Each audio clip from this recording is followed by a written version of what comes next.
ಜಯಪ್ರಕಾಶ್ ಹೆಗ್ಡೆ ಅವರು ಮೊದಲು ಕಾಂಗ್ರೆಸ್ನಲ್ಲಿದ್ರು, ಕಾಂಗ್ರೆಸ್ನಿಂದ MP ಆಗಿದ್ರು. ಮತ್ತೆ ಅವರ ಅವಧಿ ಮುಗಿದ ಮೇಲೆ ಮತ್ತೆ ಸೇರ್ಕೊಂಡಿದ್ದಾರೆ.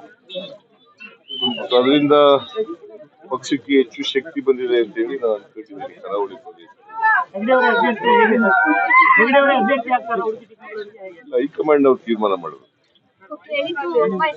ಮೈಸೂರು ಯದುವೀರ್ ಮತ್ತೆ ಇವರು ಪ್ರತಾಪ್ ಸಿಂಹ ಕಾಂಟ್ರವರ್ಸಿಗೆ ಏನ್ ಹೇಳ್ತೀರಾ? ಪ್ರತಾಪ್ ಸಿಂಹ ಏನೆಲ್ಲ ಹೇಳಿದ್ದಾರೆ ಯದುವೀರ್? ಪ್ರತಾಪ್ ಸಿಂಹನ್ನೇ ಕೇಳಿ.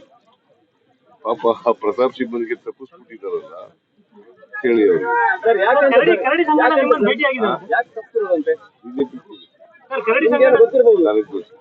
ಸಂಘಟನೆ ನಿಮ್ಮನ್ನು ಭೇಟಿ ಆದ್ರು ಅಂತ ಏನೋ ನಿನ್ನೆ ನಿಮ್ಮ ವಿರುದ್ಧ ಗಟ್ಟಿಯಾಗಿ ನಿಂತಿರೋದೇ ಪ್ರತಾಪ್ ಸಿಂಹ ಅಂತ ಹೇಳ್ಕೊಳ್ತಿದ್ದಾರೆ. ನಿನ್ನೆ ನಿಮ್ಮ ವಿರುದ್ಧ ಗಟ್ಟಿಯಾಗಿ ನಿಂತಿರೋದೇ ಪ್ರತಾಪ್ ಸಿಂಹ ಅಂತ ಹೇಳ್ಕೊಳ್ತಿದ್ರು. ನಿನ್ನೆ ನನ್ನ ಜೊತೆ ಯಾವಾಗ ಎಲೆಕ್ಷನ್ ಕಂಟೆಸ್ಟ್ ಮಾಡಿದ್ರು? ನನ್ನ ಜೊತೆ ಯಾವಾಗ ಕಂಟೆಸ್ಟ್ ಮಾಡಿದ್ರು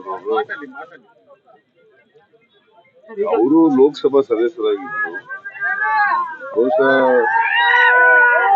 ಗೊತ್ತಿಲ್ಲ ಬಿಜೆಪಿ ಅವರು ಯಾಕೆ ತೀರ್ಮಾನ ತಗೊಂಡಿದ್ದಾರೋ ಗೊತ್ತಿಲ್ಲ. ಯದುವೀರನ್ನ ನಿಲ್ಲಿಸಲಿಕ್ಕೆ ಯಾಕೆ ತಗೊಂಡಿದ್ದಾರೋ ಗೊತ್ತಿಲ್ಲ. ಕೇಂದ್ರ ಸರ್ಕಾರ CA ಜಾರಿ ಬಗ್ಗೆ ಹೇಳ್ತಾ ಇದೆ. ರಾಜ್ಯದಲ್ಲಿ ಏನು ನಿಲ್ಲುವ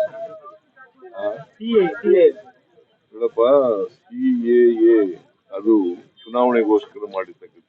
ಇಷ್ಟು ವರ್ಷ ಯಾಕೆ ಸುಮ್ಮನೆ ಇದ್ರು? ಇಷ್ಟು ವರ್ಷ ಯಾಕೆ ಸುಮ್ಮನೆ ಇದ್ರು? ಈಗ ದಿಗ್ಗಿದ್ದಲ್ಲಿ ಚುನಾವಣೆ ಯಾಕಂತಂದ್ರೆ ಬಿಜೆಪಿ ಅವರಿಗೆ ಸೋಲ್ತೀವಿ ಅನ್ನೋ ಭಯ ಸುದ ಇದ್ದಾರೆ. ಅದಕ್ಕೆ ಇವೆಲ್ಲ ಗಿಮಿಕ್ಸ್ ಮಾಡ್ತಾ ಇದ್ದಾರೆ.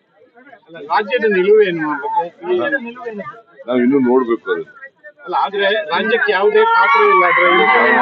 ನೋಡಿದ್ಮೇಲೆ ವಿಲ್ ಟೇಕ್ ಎ ಡಿಸಿಷನ್.